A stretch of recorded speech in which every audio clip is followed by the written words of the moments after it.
వెనకట పెద్ద పెద్ద గాబులు ఉండేవి. ఓ పెద్ద మా నాన్నోళ్ళు ఏటి నుంచి ఇసుక తీసుకొచ్చి పెద్ద గాబులు చేసేది. ఆ పెద్ద గాబుడు నీళ్ళల్లో ఒక్క చుక్క విషం వేస్తే ఆ నీళ్లు తాగినోళ్ళల్లా చచ్చిపోతారు. దేవుణ్ణి నిందించాల్సిన అవసరం లేదు.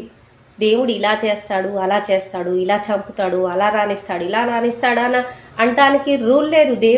దేవుణ్ణి నిందించాల్సిన హక్కు ఎవరికీ లేదు.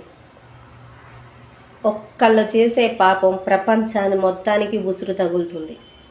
ఒక్కడు చేసే పాపం ప్రపంచం మొత్తానికి తగులుతుంది. మరది మీరే తెలుసుకోవాలి.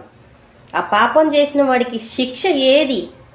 శిక్ష లేదు. ఎంజాయ్గా తిరుగుతున్నారు, పాపం చేస్తున్నారు, ఎంజాయ్గా తిరుగుతున్నారు. అది జనానికి అందరికీ కొట్టుకుంటుంది ఆ ఉసురు. మరి మీకు అర్థమైందో అర్థం కాలేదో నాకైతే తెలియదు, కానీ గాబుడు నీళ్ళల్లో ఒక్క చుక్క విషం వేస్తే ఆ నీళ్లు తాగిన వాళ్ళందరూ చనిపోతారు. అలాగే ఒక్కడు తప్పు చేసిన శిక్ష అందరూ అనుభవించాల్సి వస్తుంది. దేవుడు కదా, మరి ఒక్కళ్ళకి ఎలాగా? ఆయన చూపించే ప్రభావం అందరికీ తగులుతుంది.